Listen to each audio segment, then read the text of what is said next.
NN podcast s Suzano Lovec. Lep pozdrav, dragi gledalci, drage gledalke, poslušalci in poslušalke. To je NN podcast. Danes bomo govorili o tem, kaj nam za današnji čas pripovedujejo vojaki, ki so se borili na Soški fronti, in kaj nam pripoveduje in govori pot miru.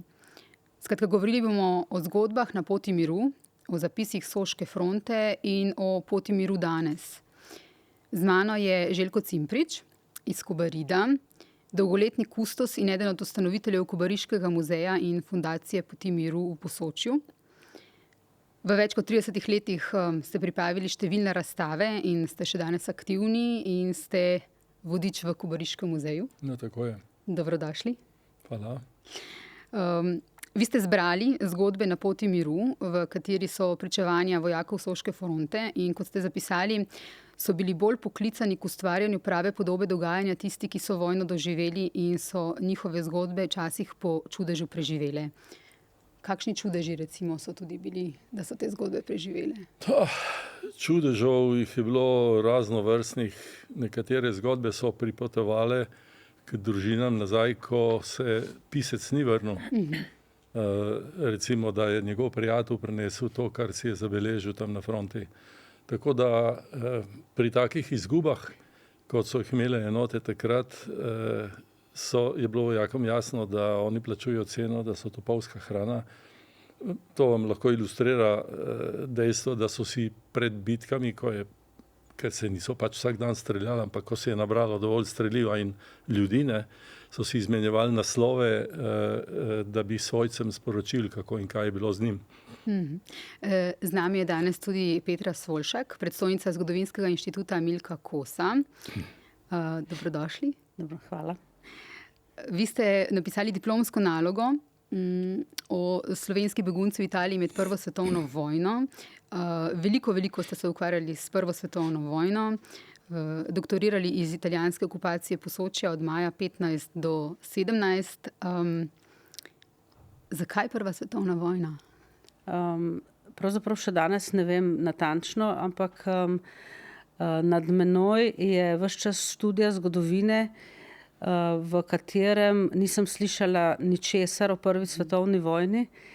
Bdel goriški slovenski zgodovinar dr. Branko Marušič, tedaj še ravnatelj Goriškega muzeja in kasneje naš sodelavec na našem inštitutu, ki si je dolga leta že kot muzealec prizadeval, da bi Soška fronta dobila nek prostor, muzejski prostor recimo temu na prostoru nekdanjega bojišča, in da bi s temi vsebinami počasi vendarle začeli informirati in učiti tudi javnost. Nekako sem se mu zdela primerna kandidatka za ta, bi rekla, študij Prve svetovne vojne, ampak že od samega začetka, tudi morda zaradi mojega spola, me ni usmeril v vojaško zgodovino, ampak v vprašanja pač civilistov med Prvo svetovno vojno. In tako sem počasi zagrabila in držim še danes. In z nami je tudi danes Maša Klavora, direktorica fundacije Pot miru, od leta 2018 direktorica. Z enim stavkom, kaj je za vas pot miru? Saj potem pridemo širše, ampak če bi morali nekomu pojasniti z enim stavkom. Je življenje in je seveda pot, ki vodi do nekega skupnega poslanstva in vizije, ki jo imamo vsi, ki to pot ustvarjamo.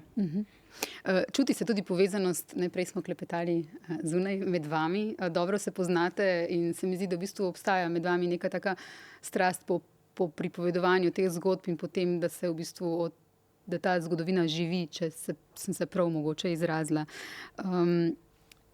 Kakšni so odtisi teh pričevanj, ki jih beremo v tej knjigi, teh zapisov v spominski krajini? Vi, gospa Svoljšak, temu pravite spominski odtisi. Koliko teh spominov je v naši družbi? Zdaj vemo, da tudi vi ste večkrat že poudarili javno, da dolgo nismo o Prvi svetovni vojni, zelo malo smo govorili v Sloveniji. Torej, kakšni so ti spominski odtisi? Če dalje boljši, čeprav bi rekla, da pravzaprav kot raziskovalka ne smem biti nikoli zadovoljna. Vedno je treba stremeti k več, k boljšem, k bolj poglobljenim, bi rekla, študijam in raziskavam. Ampak mislim, da se je zlasti v letih 2014-2018, ko smo obeleževali 100-letnice Prve svetovne vojne, pri nas ta zavest o pomenu Prve svetovne vojne vendarle nekoliko bolj utrdila, bi rekla, v neki širši javnosti. Seveda s Kobariškim muzejem, Fundacijo Poti miru po Soču in tudi drugimi muzeji in raziskovalci in bi rekla tudi zasebnimi raziskovalci in zbiralci, smo dejansko na zelo dobri poti. Kako je izgledalo, gospod Cimprič, nastajanje te knjige, zbiranje tega materiala? Vi ste torej, vi ste v bistvu zgodbe zbrali in uredili. Knjigo sta pa uredila Petra Svolček, torej vi in gospod Tadej Koren. Ne? Kako, če si lahko praktično, če nam poveste, kako je izgledalo to zbiranje materiala? No, te zgodbe so stalno prisotne pri našem delu desetletja, ker skozi zgodbe predstavljamo to zgodovinsko dogajanje in kot je doktorja Marušiča omenila Petra, on nam je v enem majhnem vodniku po muzeju ponovil to, kar smo si v začetku, oziroma oče muzeja je Zdravko Likar, naš dober prijatelj, oziroma vsi smo isti letniki, napisal, da je človek v ospredju. In dejansko je tudi res to. In ko prebiramo njihove zapise, oni sami pravijo, da ne najdejo besed za to, kar vidijo, pa so tam, oziroma kaj doživljajo. Mi z te razdalje, mislim, da težje najdemo besede, morda smo bolje opremljeni z jezikom, kot so mnogi od njih, kot je v knjigi razvidno. Ampak, ko sem delal tematske razstave, sem jaz vedno prepuščal besedo njim. Tako da vprašala ste me. Kako je potekalo zbiranje? Zdaj, nekatere ste rekli, da ste dobili... Nisem zbiral sploh, zato ker pravim, je že desetletja to prisotno in jaz med vodenjem te njihove zgodbe in še mnoge druge uporabljam. Tudi v tej knjigi so samo delčki tega, kar so oni. Bilo zelo zanimivo je posameznika v celoti prebrati, če je na primer bilo izdano to in je dostopno bralstvu.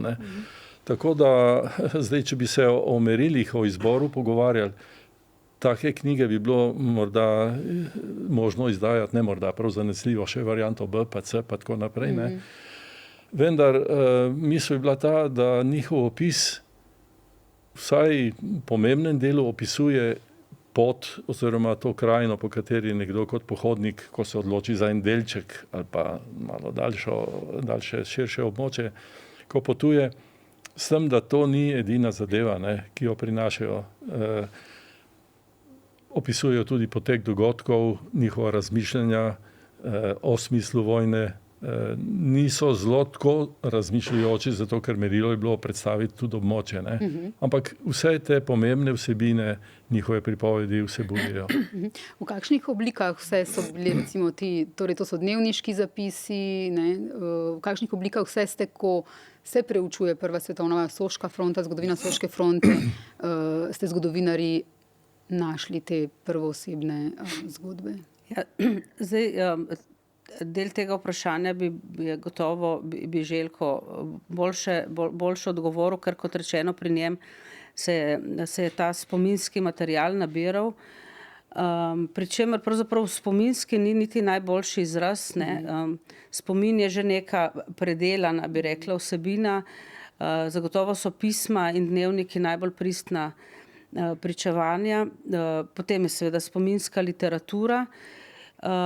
Zgodovinarji in zgodovinarke pa moramo poseči tudi po arhivskem gradivu. Nam nekako, bi rekla, po metodologiji našega dela, ustni ali pa zapisan vir, dnevnik in pismo ni dovolj merodajno, bi rekla. Moramo ga na nek način opremiti še s tistim, kar o tem pravi, recimo tem uradna zgodovina ali dokumenti, ki jih najdemo v arhivu. In zato se mi zdi, da smo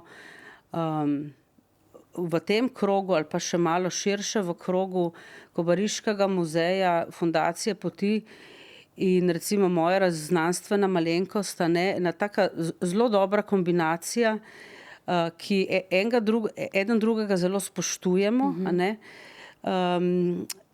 spoštujemo delo in se dopolnjujemo. Ne? Tako da se mi zdi, in ta knjiga je pravzaprav tudi izraz tega. A ne? Moj uvod v to, kaj je spomin, kaj je pismo, kaj je tisto prvovrsten vir, uvede na nek način v to, kar je potem Željko dolga leta zbiral in potem so seveda besedo dobili vojaki na Soški fronti. Kaj pa za Pot miru pomeni, recimo, ta knjiga? Jaz sem, kot sem prej rekla, sicer sem opazila, da je knjiga lani išla, ampak k temu, da sem vas povabila, moram reči, me je spodbudilo en zapis kolega Boštjana Videmška, ki je v bistvu nekako v besedu to, zaradi česar smo danes tukaj, ne? Ker mislim, da nas ti spomini teh vojakov, oziroma ne spomini, to, kar se je dogajalo, zapisi, ne? Človek, ko prebira to, ne more mimo tega, da hkrati ne doživlja današnje vojne, ne? In se zavemo, no se k temu še pridemo, kako v bistvu praktično ljudje živijo isto življenje, kot so ga takrat in kolikrat smo vmes rekli, nikoli več. To je to, zaradi česar mogoče je prav, da se danes pogovarjamo o tem, se opravičujem, da vam dam besedo. Ja, super dopolni to, kar verjetno vsi mi razmišljamo, ne? In vedno je dobrodošlo, da o Poti miru in o tem, kar mi počnemo, razmišljajo tudi drugi ljudje, da ne samo tisti, ki to vsak dan živimo in delamo in se tudi mi od vseh vaših razmišljanj veliko naučimo. Tako da kaj ta knjiga konkretno pomeni za Pot miru, gre za eno srce, včasih rečemo, a ne, kar res se iz tega pokaže, kaj so vojaki, kako so razmišljali, kako so živeli, da ni Pot miru ali pa neka zgodovina prve vojne predstavljena samo preko nekih predmetov, preko neke ohranjene dediščine na terenu, ker Pot miru pravzaprav primarno povezuje različne spomenike, ki so jih vojaki ravno tako sami naredili. V nekaterih kamnih so tudi vklesane kakšne njihove črke, beseda, neka sporočila. In lahko na tak način seveda spoznavaš, kaj je Soška fronta, kaj je pustila danes v teritoriju, kako so vojaki živeli v kavernah, jarkih, kakšna pokopališča so gradili, kakšne kostnice po vojni. In seveda po drugi strani s to knjigo lahko ljudje, ki obiskujejo Pot miru ali pa Kobriški muzej, pa na nekem avtentičnem mestu, ko so v neki kaverni ali pa na nekem pokopališču, na tisti lokaciji preberejo tudi, kaj je nek vojak različnih narodnosti pred 100 in več leti na tisti lokaciji razmišljal, kako se je počutil, kaj si je želel. Tako da gre za odlično kombinacijo srca in mesa z nekim skupnim poslanstvom. Antonio Budinič, med drugim piše: med prisego sem v skupini Italijanov opazil doktorja iz Velega Lošinja, pisarja vojaškega kurata. Pokazal mi je tragične opisne knjige, ki jih je urejal in vanje zapisoval umrle, večinoma ruske ujetnike, ki so omagali zaradi podhranjenosti, izčrpanosti, šibkosti. Besede, ki so bile zabeležene v seznamih, ne da bi zapisali prave besede, lakota. Ubogi ljudje, odtrgani od svojega doma, od svojih polj, poslani čez vojna polja ognja in smrti, da bi na to morali v težkih razmerah trdo delati kot ujetniki in na to umreti zaradi lakote, piše vojak. Koliko je bilo na Soški fronti lakote in kdo je najbolj za njo trpel? Pri mnogih vsebinah je razpon izjemno širok. V knjigi imate tudi Iva Brliča, sina Ivane Mažuranič Brlič, ki opisuje, pove, kdo je njihov kuhar tam iz Križevcev blizu Klanjec, Zagorje, kako oni rogličke z marelično marmelado jejo zjutraj leta 16 za Krnom, višini skoraj 2000 metrov. In imajo še kravo zraven, ki jo je nekdo verjetno ukradel, ne vem, če jo je plačal, iz Bosne pripeljal s to gorsko brigado. Po drugi strani imate pa ljudi zapuščene, brez da bi, recimo ta Pietro Ferrari, ga dobite na Tolminskem mostišču, ko so pozabili, da je on tam gor. 2 dni, ne? Ja, zaradi strahu in spoštovanja povelj so ti ljudje bili tako poslušni, da je ostal brez hrane pozabljen. Tako da so razponi v tem smislu izjemno različni. Ampak dejstvo je, in to je tudi iz ostalih knjig, ki se ne ukvarjajo toliko z osebnimi zgodbami, recimo Marko Simič lahko pripoveduje tej vojni izčrpavanja in o tem, da je avstro-ogrska vojska trpela lakoto že v letu 17-18. In doktor Jakob Prešeren opisuje, kako je preračunaval, koliko kilokalorij porabi za 15 korakov iz enega vogala barake do drugega, ne. Njegov soborc pa je toliko spreten, da neke žabe nekaj loji. Tako da seveda, če govorimo o Avstro-Ogrski vojski, je to šlo strogo navzdol, ne, do konca vojne, vedno le slabše. Če lahko dopolnim, v bistvu je lakota, pomanjkanje hrane ali pa slaba preskrba spremljala Avstro-Ogrske in med njimi tudi slovenske vojake že od prvega pohoda proti Galiciji naprej. Se pravi, potem, ko so vstopili na vlak in so jih odpeljali proti Galiciji, je v zapisih zelo veliko, bi rekla, informacij o tem, kako ni hrane, in kako jim domačini sicer ponujajo hlebce kruha. Kruh je bil recimo v izmenjavah z rusko vojsko tržno blago, Rusi našim kruh, naši njim cigarete, ampak niso smeli tega kruha sprejeti, češ da je recimo zastrupljena. Tako da je to nekaj, kar je v bistvu vojake dejansko spremljalo in tudi njihove zapise. In ta Avstro-Ogrska vojska je dejansko imela od prvega dne težave s preskrbo. Ja, povejte. Še Petrino področje, bi rekel, dopolnil tudi civilno prebivalstvo, kateremu ona posveča študije, ampak imate pomanjkanje hrane tudi med civilisti, celo v Italiji, ki so ji izdatno zavezniki pomagali. In v Torinu, zdaj ne vem točno reči datuma, so bili protesti v glavnem žensk, 50 jih je bilo ustreljenih in 200 ranjenih strani tistih, ki so delali red. Tako da, ko primerjamo, ste rekla, bomo še prišli na vojskovanje takrat in danes, ne? Nekatere stvari so zelo podobne. Kar povejte. Se lahko tukaj prijemo do tega. V Ukrajini je zletel v zrak, kolikor vem, en jez in se je ustvarilo poplavo, zato da se je ozemlje pač zaščitilo, oziroma preprečilo napredovanje nasprotnika. Tle pri Zagraju pod Gorico so pa Avstrijci razstrelili na Soči jezove in so isto oviro ustvarili italijanski vojski. Se pravi, imamo čist enako obnašanje. Danes pa streljati civiliste, mislim, nekje celo z tiste strani, ki zmaguje, ali razmišlja o tem, da bo zmagala, je težko predstavljati si take posege. Se pravi, so nekatere stvari drugačne danes, ne. Ja, pa vendarle se v bistvu človeška narava, če primerjamo samo Prvo svetovno vojno z današnjim časom, v ničemer ni izboljšala ali spremenila, lahko se je poslabšala tudi recimo terminologija pa tehnologija, ampak bi rekla na dnu duše se človeška narava dejansko ni nič spremenila takrat, ko pride v neko situacijo, ki ji rečemo vojna. Do Prve svetovne vojne še noben dogodek v zgodovini ni proizvodil toliko zapisov, člankov, novic, pisnega gradiva v vseh oblikah, od dnevnikov dalje. V luči vsega tega, kako pomembni pa so ti zapisi s fronte teh posameznikov, teh vojakov na eni in drugi strani, v luči vsega drugega gradiva? Jaz bi rekla, da so to eni najbolj dragocenih elementov, bi rekla, neke raziskave, neke prezentacije. Zlasti, če in ko naslavljamo neko širšo javnost. Saj veste, v znanosti pač veljajo določena merila, čustev se toliko ne izpostavlja, slog ne sme biti preveč barvit, opomb pod črto je več včasih kot te teksta na tisti strani.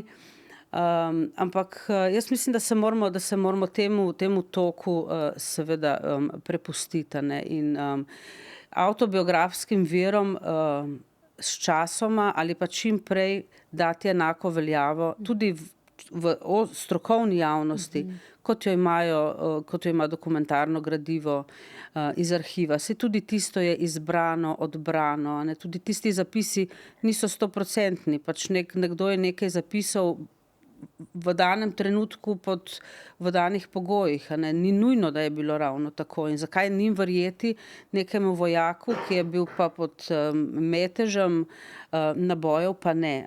Tukaj moramo najti, bi rekla, eno ravnotežje in ravnovesje.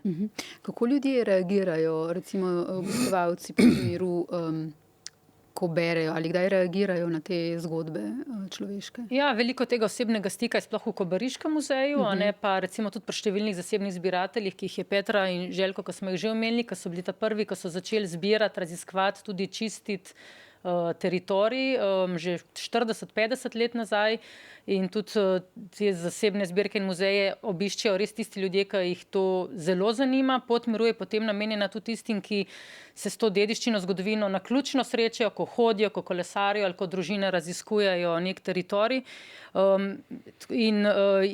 Pot miru je ta kombinacija šoka ob tem, ko zvejo, kakšna vojna je tu potekala, kaj je za njo ostalo, koliko mrtvih, koliko ranjenih, in seveda na drugi strani ta kontrast izjemne narave, razgibanosti terena, miru danes. In veliko, kar nekaj izkušenj imamo tudi s potomci padlih vojakov. Fundacija je skupaj z Lovrom Galičem pa Tolminskim muzejem že pred 10-15 leti, zadnja leta pa tu sodelujemo tudi z ZRC in SAZU, popisujemo in raziskujemo vojaška pokopališča, sestavljamo sezname padlih vojakov, ki so tam pokopani, tako da zaenkrat je v tej bazi približno 40,000 padlih vojakov različnih narodnosti, z imeni, priimki, kje so se rodili, v katerih enotah so bili, kje so tudi pokopani, kje so se mogoče tudi borili, z različnim tudi tem fotografskim gradivom. In vsako leto recimo se na nas obrne okrog 60 do 70 ljudi z različnih držav. Žal mnogim še vedno ne znamo, ne moremo pomagati, ker nimamo še vseh teh podatkov, tako da naša želja je, da bi čim prej, ne seveda je to never ending story, ampak vendarle prišli do ene spletne strani, kjer bi lahko te sezname tudi javno objavili in seveda nadaljevali s tem raziskovalnim delom, ker zaenkrat je okrog 40,000 vojakov popisanih, približno 300,000 je bilo mrtvih, ampak se zgodi pa 1 do 2 družini na leto, ko najdemo grob, ko gredo z našimi vodniki ti svojci na posamezne točke, kjer so se borili, kjer so pokopani, in to gre pol za izjemne tudi te družinske in osebne in take pomembne soočanja s svojo preteklostjo in zavedanjem, da si najdu en svoj košček. In seveda tudi tukaj se velikokrat aktualizira sedanje dogajanje. Ne? Lani nas je obiskalo pravzaprav en ukrajinski par, ki že veliko let živi v Ameriki, bili so na dopustu v Milanu in potem so prišli na Goriško in 3 dni raziskovali in razumevali tudi to svojo zgodovino prednikov. No. Iz kje vse pa pridajo, recimo? Ja, veliko je Slovencev, Italijanov, drugače pa seveda tudi Čehov, Madžarov, Slovakov, Avstrijcev, z vseh pravzaprav narodnosti, ki so se tudi tu borili, kajti tudi za te imamo podatke. Kaj pa Rusi, kar vemo zaradi ruskih ujetnikov? Prav, da bi zdaj mi se spomnila, da bi imeli že kakšen tak primer, sigurno je bil, no, ampak tudi mogoče kje druge, ker se obračajo tudi na društva, na posamezne raziskovalce, na Tolminski muzej, tako da sigurno je bil, no, ni pa za iz glave konkreten spomin. So pa Ukrajinci, ne, iskali tudi med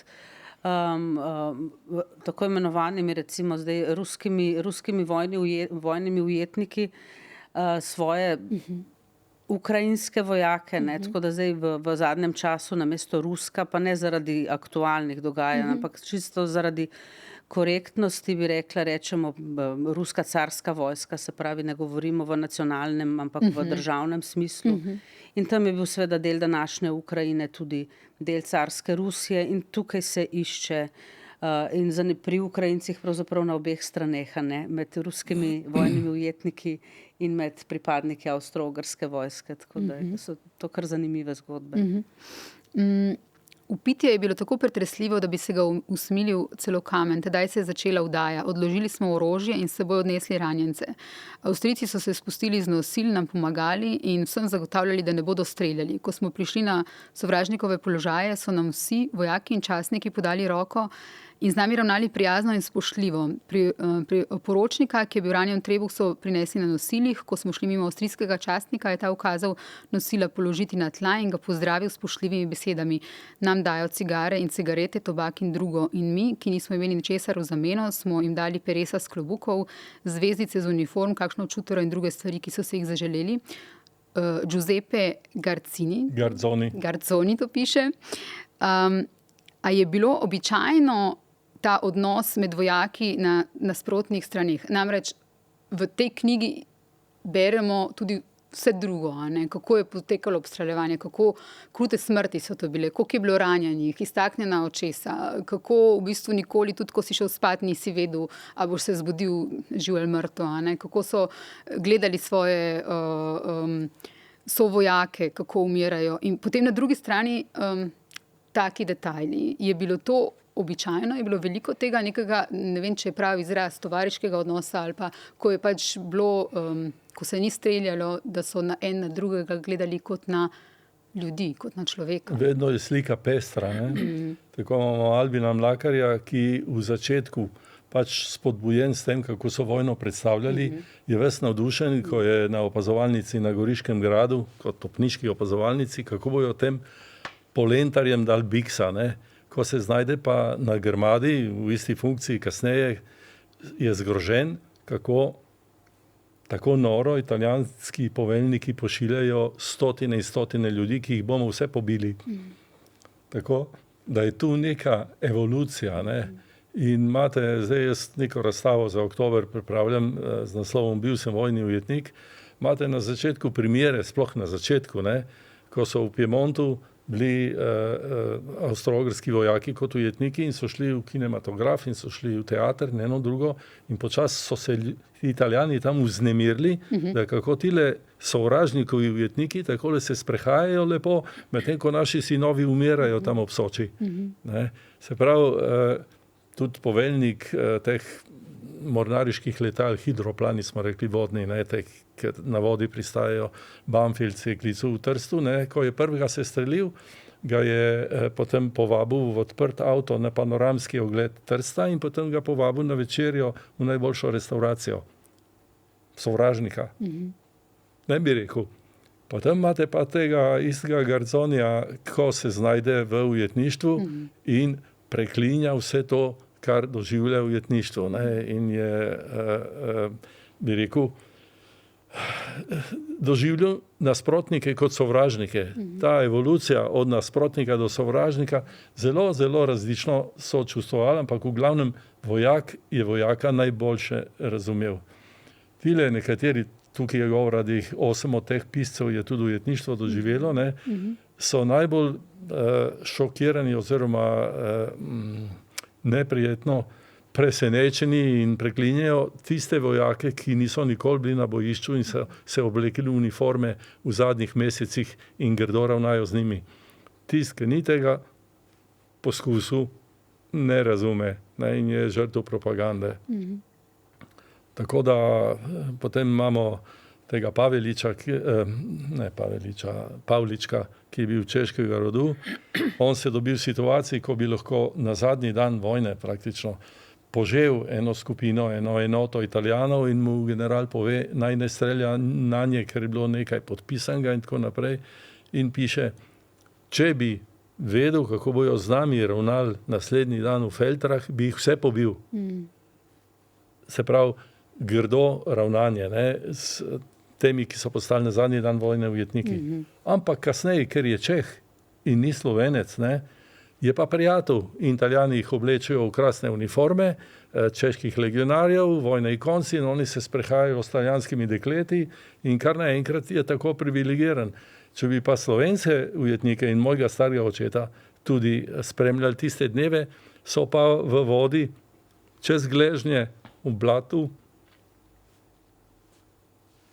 Veliko je teh opisov. Blato, dež, čevlji, cele dneve, tedne v čevljih, sezujejo si za par minut, tako. Niti nimajo nogavic, kako se reče? Italijanski izraz, ker je moj oče jih imel v drugi vojni. Šofece so rekli, to so take krpe, ki si jih ovije. Skratka, opisi življenja v teh jarkih, v kopanju teh jarkov, v tem, kako izgleda življenje, lakote, to, kar sem že vse prej opisovala. Pasje luknje. Ja. Tako. Ja. Kaj je bilo tisto, kar je bilo najhujše če gremo na osebne zgodbe? Vi ste že rekli in večkrat rečete, da je to v bistvu vojna absurda. Je verjetno to takrat, ko so se ti ljudje zavedali, ko so prišli, bili nekaj časa tam, da so vse te smrti v bistvu absurdne? To zagotovo, čeprav mislim, verjetno so se, zagotovo so se o smislu spraševali. Jaz mislim, da poleg teh vsakdanjih tegob, kar je seveda grdo rečeno understatement, je ta skrb, kaj bo ostala za njimi, kaj ostaja doma, a ne. In to je neka druga plat, ki je tukaj v teh zgodbah na poti miru sicer nismo zajeli, ampak marsikatera korespondenca preživelega ali pa umrlega vojaka priča tudi o tem, da je ves čas s sabo nosil tudi to skrb za družino, ali za starše, ali za ženo in otroke. Skušal preko pisem tudi vzpostavljati nek privid, bi rekla, vsakdanjosti, kaj ženi je nalagal, da kaj mora početi na vrtu, na njivi in tako naprej. Čeprav seveda se je verjetno v polnosti zavedal, da itak bo naredila, a ne, tako da tudi brez njegovih napotkov, ampak kot rečeno, to vez je bilo treba vzdrževati. Tako da jaz mislim, da je bilo poleg fizičnega, bi rekla, ta družinska skrb nekaj, kar ali bom ali ne preživel, tudi zaradi njih, nekaj, kar jih je dejansko pestilo na fronti. Karl Pavlin, sem prav rekla? Ja. Piše, da je zaklical najbližjemu italijanskemu vojaku v italijanščini: pozdravite mojo mater v Kobaridu številka 70 in ji recite, da jo pozdravlja njen sin. Mati se piše Ana Pavlin. Ker je bil Kobarid zaseden od Italijanov, nisem mogel pisati domov, zato mati sploh ni vedela, kje sem, ali sem živ ali mrtev. Kasneje sem izvedel, da je tisti vojak obiskal mojo mater v Kobaridu in ji izročil pozdrave. Kaj pa sprašujejo tisti, ki pridejo, tako kot ste prej opisali, pogledati in ki se zavedajo, da mogoče so imeli nekoga starega očeta, praočeta. Mislim, da bi na to najbolj znal odgovoriti Željko, ker Kaj on največ preživlja sprašujejo? ure v muzeju in na Tega, terenu. jaz temu ne bi rekel anekdote, ampak vsakodnevna praksa. Ne? In tudi način pripovedovanja spreminjam, pa vidim velik privilegij, da lahko spremljamo to, kar ste vi spraševali, kaj se ljudje spomnijo, koliko je prisoten kolektivni ali individualni spomin in tako naprej. In potem si izmišljujem nove stvari, ker meni, če bi stalno isto pripovedoval, bi bilo dolg čas, tako da vedno drugače. Potem pozabim, kaj sem pred tolikimi leti govoril. Ne. En dober zemljevid sem prosil očeta muzeja, da ga poveča gor, ko je en mlad avstrijski geograf prešteval jezike na našem avstrijskem primorju. Ne. In potem, to imam prav letos, tole strast, ne, ker šolske skupine so zdaj v marcu iz Italije, ne. In imajo tudi zanimive programe, tako da jih sprašujem, kdo jim programe oblikuje. So 180 stopinj narazen glede morda na politično prepričanje profesorja. Od šole do šole njihove? Od šole do šole. Aha. Imate ene, ki grejo na vzhodne meje Italije, i confini orientali dell'Italia, in potem je to reka in so fojbe in tako naprej. Potem imate pa drugo skupino, ki jih vprašam, kako. Ja, včeraj smo imeli rižarno, danes imate Soško fronto, kaj pa jutre? Ja, 2 ali 3 od Združenja partizanov v Trstu, pa slovenski manjšinci nas čakajo. Madonna. Mislim, čudno, ne?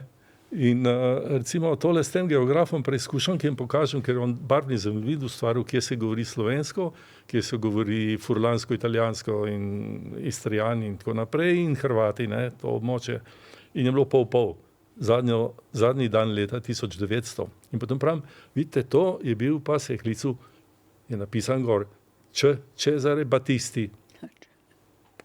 Nič ne vejo. Potem pravim, pa se imate v vsakem velikem mestu, kolikor sem jaz videl, imate ulico, ki je po njem imenovana, niti profesorca ne ve, ne. Potem tudi v Genovi jo imate, sem prepričan, ona takoj na ta telefon, pa gleda, res je, tudi mi imamo to ulico, ne. In on je bil kot dezerter, ga je Avstro-vojska obesila, oziroma zadušili so ga, ne. In teh je bilo še nekaj takih, ki so kot avstrijski državljani prebegnili in potem on je bil pri alpinskih enotah. Kam je to šlo? Ulice velikih mest poimenovane in kje je to danes? Tako da je zanimivo spremljati, kaj se s tem zgodovinom dogaja in koliko politika polaga na te zadeve in potem niha z ene strani na drugo in tako naprej. In mislim, da smo zelo vpliven medij, kar se tega tiče. Včeraj sem imel profesorco, so bili iz Verone, ki je prišlo do tega, kako se interpretira posledice vojn, tudi drugo vojno, jaz v Berlinu sem bil presenečen, koliko so Nemci slabega o sebi znali povedati. In ona mi reče, mi tega Italijani nismo nikoli. Spravim, gospa, vi si to lahko prvoščite reči, jaz ne morem iti tako daleč. Tako da vi ste podcast in imate svoj medij.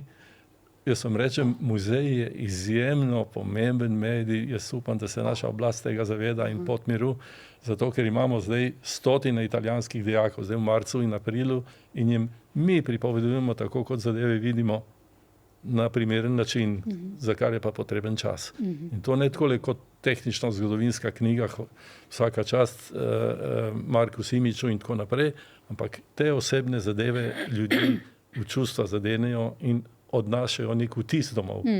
Saj si ne morejo zapomniti ne vem koliko podatkov, ampak zelo pomembno poslanstvo je to, kar se počne.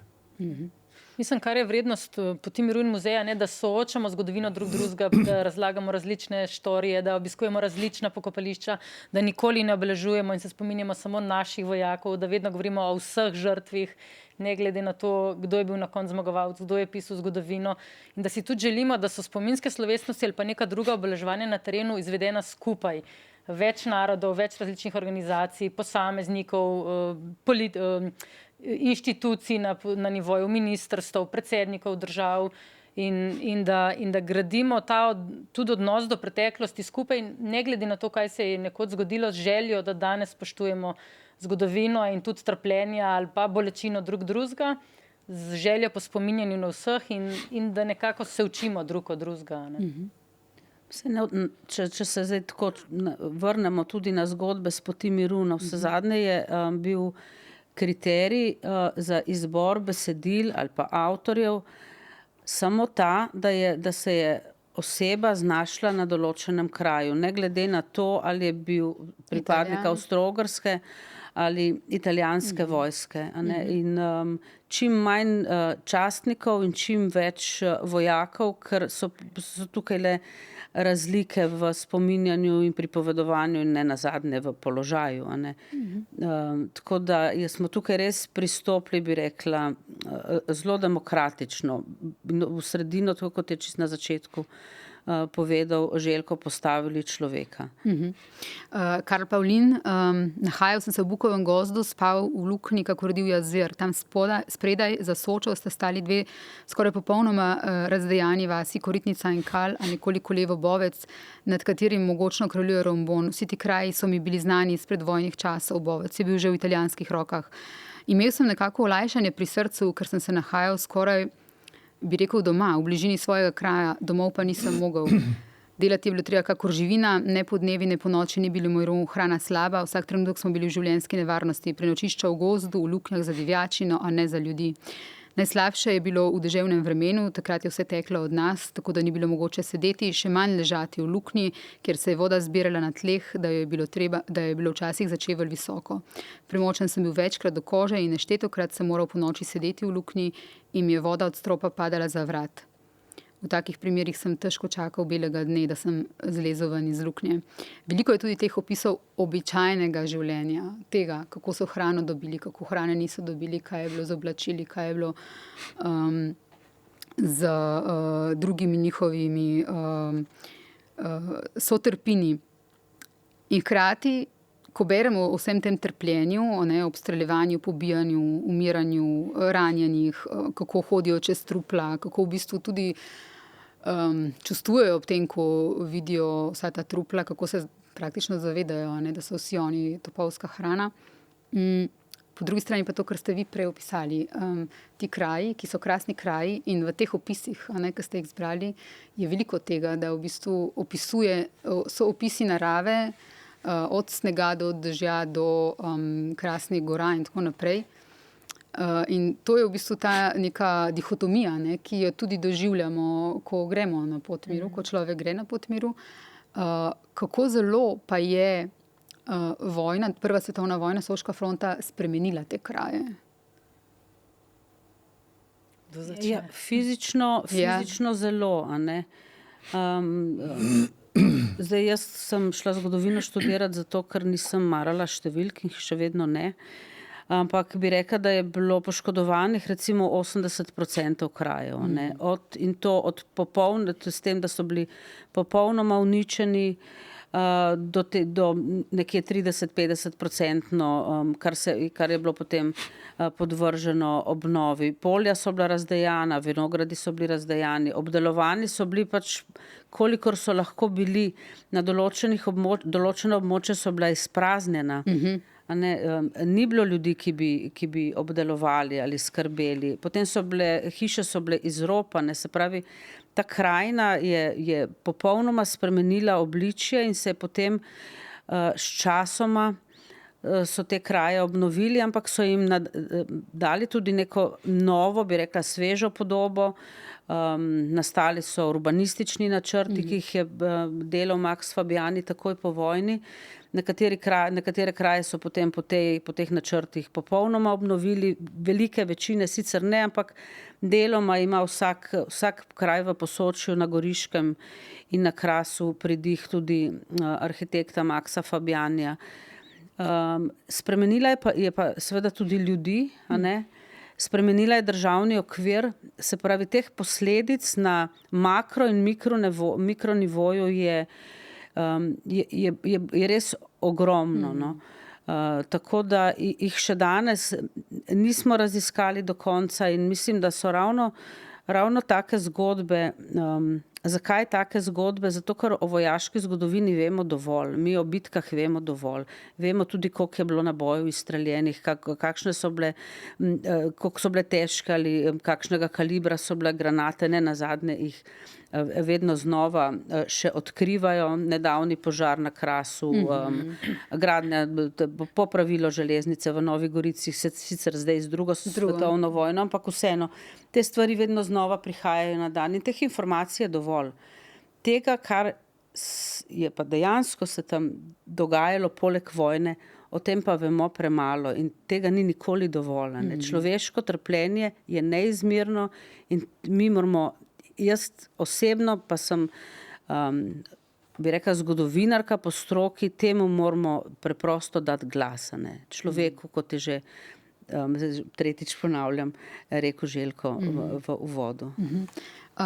Za časopis Dnevnik v intervjuju ste rekli, da recimo fotografije iz kanala pričajo, da se je v kraju v 2 letih zarasel, tam, kjer tam ni bilo več žive duše, na Kanalskem trgu je rasel 1 meter visok plevel. Tam ste tudi povedali, ne, pač, to je bila vojna izčrpavanja. Vi večkrat tudi rečete, da vojna je bila tudi takrat velik biznis. Ne? Zelo velik, od danes. Tudi ko vodim, povem, da nekateri praznujejo dan za dnem danes, v današnjih dneh. Hkrati pa, da v bistvu so ti kraji, ne, torej fronta, ni bila nikoli tako naseljena kot takrat, ne, ker recimo tam, kjer je zdaj 8,000 prebivalcev, ne, Kobariško in Bovško, je bilo takrat leta 1917 135,000 mož. Kaj vemo v bistvu o tem zaledju, vi se s tem veliko ukvarjate, a ne? Kaj vemo o beguncih, kaj vemo o vseh teh, ki v bistvu niso v tej knjigi, pa so bili tudi na en način del fronte? Vemo, če dalje več, pa kot rečeno, stremeti moramo k temu, da čim več povemo. O beguncih se ve relativno veliko, o zaledju pravzaprav bi pa rekla ne dovolj, ker se vseh dimenzij zaledja pravzaprav niti ne zavedamo. Neposredno vojno zaledje, potem je širše vojno zaledje, nenazadnje je bil celoten tedanji slovenski prostor, zaledje Soške fronte, kar je prineslo tudi notranjosti bi rekla, en posebno življenjsko dinamiko. Ne. Tukaj na tem ozemlju je v bistvu oblast imela v rokah vojska, tudi nad civilnimi zadevami. Ljubljana je bila preplavljena z vojaškimi bolnišnicami in ti vojaki so potem tudi v središče Slovenije, da se tako izrazim, prinašali novice, informacije in svoje občutje o tem, kaj se dogaja na Soški fronti. Odjek eksplozij na Soški fronti je bilo v primernem vetru slišati v Ljubljano, tudi do Novega mesta. Je nekoč pripovedoval, zdaj mi je pa v ta trenutek šel iz spomina, naš olimpionik Štukelj. Se pravi, tudi 100 in več kilometrov v notranjosti je bila vojna prisotna. Kasneje tudi zato, ker je bila tudi sem prišla lakota, pomanjkanje in v letu 1918 še bolezen. Skratka, ta preplet na tako majhnem prostoru, bi rekla, je bil po mojem vedenju res izjemen. Tudi v primerjavi z nekimi drugimi frontami se mi zdi, da se je tukaj nakopičilo vse, kar se je lahko vojnega, res neka velika pahlača vojnih izkušenj ravno na tem prostoru. Ta fronta je v bistvu zarezala, tako kot smo se zdaj pogovarjali, fizično v bistvu to skalovje v te kraje zarezala pač v družbeno tkivo. Kaj je pa tisto, kar bi vi rekli, vsak od vas treh, kar je bil nauk te vojne za današnje dni? Tako kot sem že rekla na začetku, mi ves čas govorimo nikoli več, pa se ta nikoli več dogaja na veliko lokacijah po svetu. Ampak če bi iz te vojne, iz te fronte, ki je bila v bistvu na vsak način tudi naša fronta, nekaj morali povedati zanamcem, kaj je tisto, kar bi. Ja. Zagotovo bi jim dali brati zgodbe s poti miru. Zato, da bi morda začutili vsaj en majhen delček tega, kaj vojak doživlja. Drugače smo pa absolutno najslabši učenci. Saj se kakršenkoli nauk bi lahko potegnili, ga ne potegnemo. Kot smo že prej rekli, naša narava se v tem pogledu dejansko ni naredila napredka, človeška narava. Tako da tudi ta, bi rekla, utopija o zadnji vojni, s katero so pravzaprav šli vojaki v Prvo svetovno vojno. To bo vojna, ki bo končala vse vojne. Se ni uresničila oziroma vedno znova pade, bi rekla, na preizkušnji. Tako da težko rečem, da bi lahko kaj potegnili. Lahko seveda na neki zelo posplošeni ravni vidimo, kaj ta vojna pusti. Vidimo, da lahko neka dediščina, da jo lahko pogledamo tudi z vidika recimo polnega kozarca, to, kar dela pot miru, se pravi, da ustvarja neko, bi rekla, neko okolje strpnosti in sodelovanja. Pot miru je čezmejna pot miru. Če govorimo v jeziku izpred 100, ne znam zračunati, 105 let, dveh nasprotnih, bi rekla, prostorov, ideologij, čutenj, ampak dejansko eden brez drugega zdaj ne delamo več. Ne moremo, ker ni, ne samo zato, ker smo si ta cilj zadali, ampak ker smo ugotovili, da je to pravzaprav edina pot. Piero Leoni je eden od teh iz zapisov, med drugim reče, pekel je viden tudi od tu. Kako iz tega pekla narediti pot miru? Kako je potekalo to, da je fronta postala mir? No, jaz bi tudi lahko nadaljevala res to Petrino misel in kar ste vprašali. V bistvu ideja poti miru se je rodila že pred 40 leti pri avstrijskemu zgodovinarju Schaumanu, ki je na italijansko-avstrijskem čezmejnem teritoriju kot zgodovinar in lokalni poznavalec raziskoval te mulatjere, tudi kaj je vojna danes pustila v naravi, številne mulatjere, ki so danes planinske, pohodniške, turistične poti in vse ostalo, kar preko primernega občutka, kako razvijati ta vrstni kakovostni kulturni turizem, spominjati, opominjati, učiti drug drugega, spoznavati drug drugega in graditi tudi nek skupni čezmejni prostor. Tako da, ja, njegova misel je bila že v 70 letih, naj poti, ki so nas nekoč razdruževale, naj nas danes ponovno združijo. In ta misel se je v zadnjih 40 letih širila počasi po severni del Italije, do Dolomitov, do Trentina Alta Adige, po severnem delu dežele Veneto, Furlanijske krajine. Že v 90 letih je prišla tudi na slovenska tla, na območje Krasa, Goriškega, Sabotina, Zgornjega Posočja. In nekje med letom 2000 do 2010 smo tudi v Sloveniji počasi vzpostavljali posamezne lokalne zgodovinske poti. Vsi smo jih takrat poimenovali Pot miru v Zgornjem Posočju, Poti miru na Krasu, Park miru na Sabotinu. In leta 1990 je nastal Kobariški muzej, ki se je res primarno posvetil najprej tej premični dediščini in postopoma začel širiti to idejo Poti miru. In leta 2000 je pa nastala fundacija prav z namenom, da vse te posamezne lokalne poti poveže v eno skupno čezmejno zgodbo, da se posvetimo tudi raziskovanju in ohranjanju nepremične dediščine, ki je ostala v naravi in je vidna in je potrebna je obnove, vzdrževanja, interpretiranja in ustvarjanja nekih tudi seveda poti.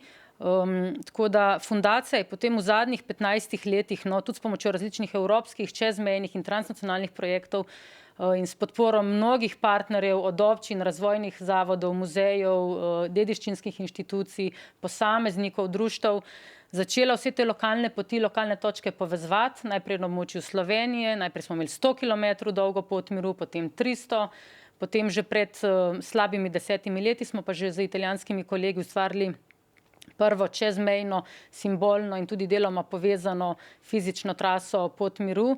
In v zadnjih 2 letih smo pa res vzpostavili en velik sistem, načrten, sistematski, z zgodbo in z neko vizijo, kako to območje od Julijskih Alp do Jadranskega morja je povezano v 500 km dolgo čezmejno traso s 3 čezmejnimi krogi med Kobaridom in Čedadom, med Novo Gorico in Gorico na območju Krasa, ki spodbujajo obiskovalce, da postojijo na neki točki, da ne samo drvijo, ker ta Pot miru ni klasična daljinska pohodniška pot, to je pot razmisleka, oddiha, počasnega življenja in soočanja s preteklostjo, sedanjostjo in prihodnostjo.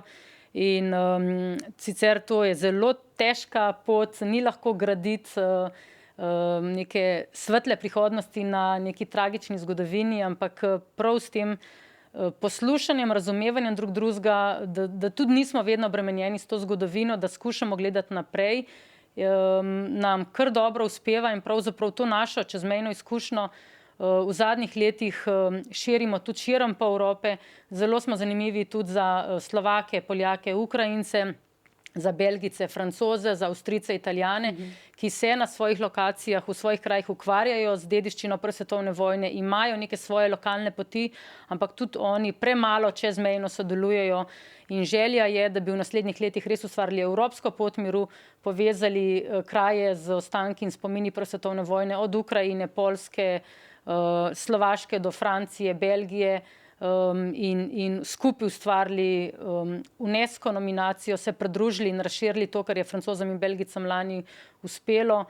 Vse z željo, da vsi ljudje vsak trenutek čim bolj osveščamo drug drugega, kaj vojna je, prav s temi spomini vojakov in zakaj se mora vsak nekako potruditi, da poskušamo nekaj narediti. Sej Boštjan vidim še, ki je rekel, vse bi že vsi skupaj lahko obupali, seveda bi, ampak če pa še mi obupamo, kot je rekel zadnjič Zdravko Likar, oče obeh teh 2 inštitucij, ki zgodbo o vojni in miru poslušamo, razmišljamo vsak dan, pol je pa res človeštvo propadlo. Tako da vsak naj da svoj kamenček in to je pa konec koncev ni naša služba, seveda je to naše poslanstvo. In nekaj je treba narediti, ne moramo dvigati roke in reči, to je to. In to je ta tragika, da se v bistvu vsem tem pogovarjamo, kaj bi nam mogla zgodovina govoriti v trenutku, ko se zgodovina tudi dogaja. Vi te zgodbe vse dobro poznate, živite z njimi, s temi vojaki in njihovimi glasovi. Katera se je pa vas najbolj dotaknila? A je v bistvu zgodba neka? Pravim, da jih uporabljam. Sicer so razni prijemi v muzeju, recimo, ki se moram stalno izmišljati nove stvari, mislim, ne, dejstva seveda. Razumem, ja, Da dejstva rečem, govorite, ampak druga. Predsednik vsakič vlade, drugo, ki je ja. prišel na oblast, jaz bolj italijansko stran poznam, zato ker je tudi lažje dostopna in so to gore gradil. Ne. Oni so celo vse neumnosti svojih poveljnikov v tiskani obliki v zgodovinski urad izdal. Tako da človek, če je pri zdravi pameti, ko to bere, kaj so ti izjavljali, in to je brez komentarjev, ne, se primeš za glavo. Predsednik vlade je zagotovil, da preko 3 mesecih bojo zmagali v tej vojni. Ne. Na vrhu, v drugem nadstropju, ko pridemo po stopnišču, je ogromna bronasta tabla, ki jo Italijani tudi, današnji rodovi, ne vem, poznajo kot poročilo o zmagi, čeprav se imenuje vojno poročilo in je oštevilčno dan za dnem. In tisto poročilo, ki je bilo na kobariški občini nekoč, ne, v času Italije, ne, nosi številko 1268. Smo precej daleč od 3 mesecev. Ne, in že to je šok. Spravim, tako je treba stvari izpostaviti, da vidimo, kakšna norost je tistih, ki imajo glavo nad oblaki. Ker veste, priti na oblast, pa tam malo zgubiš občutki za tamale. Ne. In moj favorit je Giuseppe Manetti, ki ni bil nikoli v šoli, iz teh okolice Firenc, Toskana, Tile Griči, ki je lokalno učiteljico prepričal, da ga je naučila brati in pisati, zato so pač uradni papiri prihajali na kmetijo, ker je on preživel starše in moral skrbeti za 20 ljudi. In to prispodobo, ki je izbral, ko je hotel opisati, kaj vidi v 11. bitki, ko so recimo izgubljali po 8000 mož na dan v povprečju v prvem tednu, ne, reče približno, polke se pošilja na bojišče kot filmski trak v kinematografu, propagandnem, verjetno kinematografu za vojake, ko luč ustvarja podobe, podobo za podobo. Ker je varčeval s pisanjem, ni naredil oklepaja, pa napisal in tisti trak gre samo tja. Ne. In prav z ljudmi se ravna, z vojaki se ravna, kot da bi obstajale tovarne, v katerih se izdeluje ljudi, kot izdelke. Nikoli v šoli bil, jaz mislim, da v enem stavku bi ne vem, kakšen intelektualc težje pojasnil to, kar je on kot usodo vojaka pojasnil. Ne. In o tej stiski, ki se je prej mislila, ne, če berete potem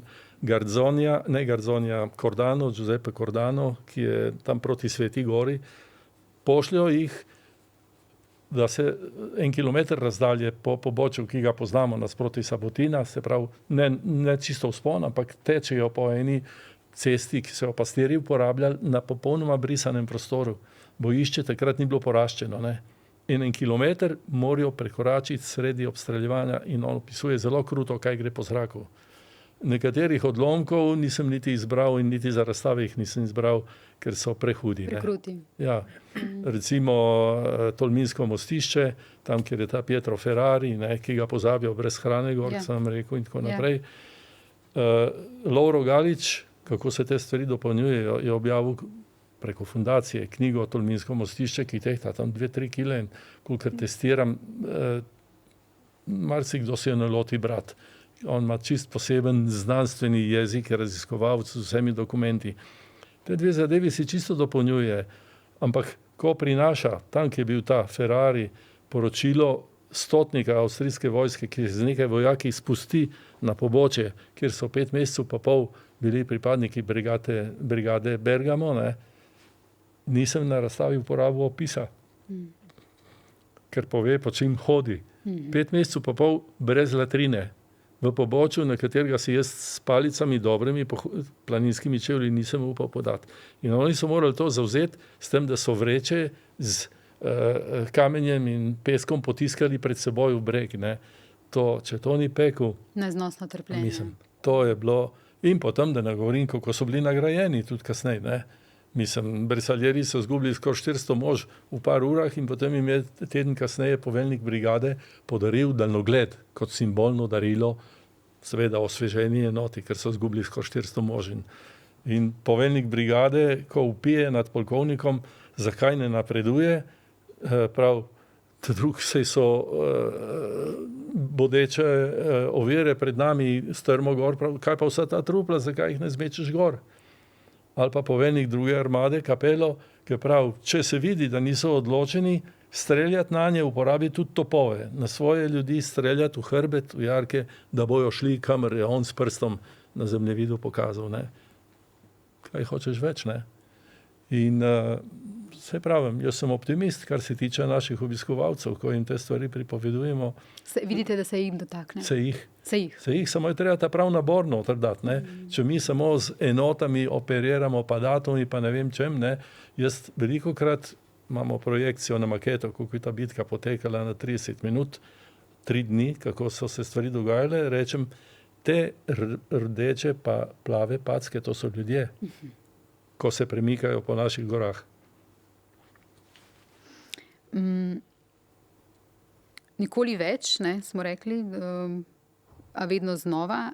Ta nemoč, s katero se srečujemo, tudi ko beremo to knjigo, te zapise teh vojakov, je v bistvu tudi nemoč, ki jo doživljamo ob novicah o mrtvih ranjenih danes. To je v bistvu neko to isto čustvo v nas, ki se zbudi, če kakorkoli normalno gledamo na življenje in trpljenje. To trpljenje je enako, če ne celo večje, ker vmes je bilo tokrat to izrečeno nikoli več. Kaj, ko poslušate o mrtvih ranjenih v vojnah danes, pa vi, ki se ukvarjate z zgodovino, razmišljate? Kaj si takrat mislite? Ja, jaz poskušam razmišljati enako kot za čas, ki ga raziskujem. Ne? Kaj za temi umrlimi, ranjenimi ostane, kako so ranjene duše, kako je ranjena, bi rekla, družina, kakšen je potem vpliv tudi nenazadnje na naravo. Ne? Tako da bi rekla, da boli, no, če smem. A ne? Navsezadnje smo tudi zgodovinarji in zgodovinarke, ljudje, in seveda nismo ravnodušni do tega, kar se dogaja danes. Morda nekoliko bolj projiciramo sama zgodovinska dejstva, to, kar se danes dogaja na Bližnjem vzhodu, ni rezultat včerajšnjega ali predvčerajšnjega dne, ampak sodi na točno določeno, točno v čas, recimo, o katerem se danes pogovarjamo. In tega se moramo zavedati, ne, da odločitve danes imajo posledice ne za jutri, ampak za desetine ali pa celo 100 let naprej. Ampak, kot rečeno, te lekcije se preprosto ne naučimo. Ne. Mi lahko nemo obsojamo, spremljamo in smo ob teh zgodbah prizadeti. Ne smemo si pa, bi rekla, dovoliti, da ostajamo ravnodušni. Seveda je to navajanje številk danes je nekaj, kar po moje skuša prizadeti, a ne. Če reče, včeraj je bilo 20,000, danes je 21,000. Seveda številko prizadaneš, ampak to zadaj so ljudje in tega se moramo zavedati. Tako kot ste vi rekli, da pokažete ljudem te modre in rdeče pise, to so ljudje, ne, to so človeška življenja. Jaz bi to mogoče dodala, ne, sem se zdaj spomnila, ne, mi se seveda vprašamo, kako je to možno, ne, in kdo to in zakaj se dovoli, da se vojne, ne, glede na vse v zadnjih 100 letih še vedno dogaja tukaj in zdaj, in kaj lahko mi naredimo, ki se pač s tem ukvarjamo. In ko smo pred leti imeli en projekt evropski skupaj z različnimi kulturnimi inštitucijami iz Francije, Belgije, Makedonije, Severne Makedonije in mi in Italije, smo povabili 10 različnih mlajših, 20 do 30 let starih umetnikov, glasbenikov in vizualnih umetnikov, in želeli smo, partnerji smo si zamislili, da bi ti mladi iz 5 držav ustvarili nek performance, ki bi se dotaknil predvsem mlajših in ki je bilo ravno leto 18, 100-letnica konca Prve svetovne vojne, obenem pa obdobje tistih večjih begunskih migracijskih tokov skozi Evropo, tudi Slovenijo, in Calais je bil takrat aktualen in tudi Francozi in Belgijci so prihajali iz tistega območja in smo se skupaj z mlajšimi pogovarjali, da če lahko naredijo tak performance, ki bi povezal in pokazal zgodbo beguncev v času Prve svetovne vojne in begunca leta 18, tudi z intervjuji s temi begunci, ki so jih takrat srečevali, in obenem v ta njihov multimedijski performance so pa vključili tudi življenje čist, danes v Tolminu, danes v Ypru, v Gorici, v Skopju, z željo, da pokažemo ljudem, ki so pač videli ta dogodek, da se to lahko danes nam zgodi, če ne danes, mogoče jutri. In zame je bil to eden izmed najmočnejših dogodkov, ne, ker so ustvarili enourni performance, v sklopu katerega so tudi uporabljali različno glasbo, tudi pesmi, ki so jih peli vojaki med Prvo svetovno vojno in z močnimi takimi tudi video in fotografskimi materiali, ki so pričali o beguncih med Prvo vojno, o beguncih, ki so jih srečali, ne vem, v Novi Gorici in Gorici, v tistem tunelu, ko so bivali leta 2018, pa v Skopju, pa v Kalaju in tudi z usodami ljudi, civilisti, ki danes živimo v teh krajih, pa mogoče jutri postanemo begunci ali pa vojaki, a ne. Tako da, tako kot je že Željko rekel, a ne, kako te podatke, a ne, seveda opremiti in interpretirati, da se nas dotaknejo, ker če so samo neke številke, je tega toliko, da gre prehitro žal mimo, a ne. In zato je res pomembno tudi, kar je Željko rekel, ne, kako interpretiramo, kakšne vodiče imamo, informatorje, ker če ne, je to kar normalno postane, pa ne bi smelo, ne. Najlepša hvala vsem trem gostom. Hvala, da ste prišli, govorili o Soški fronti in o vojnah tudi danes na nek način, o trpljenju in o dali neko pot, ne, miru oziroma kam moramo gledati, da bi bilo boljše v prihodnosti. Hvala še enkrat. Hvala za super pogovor.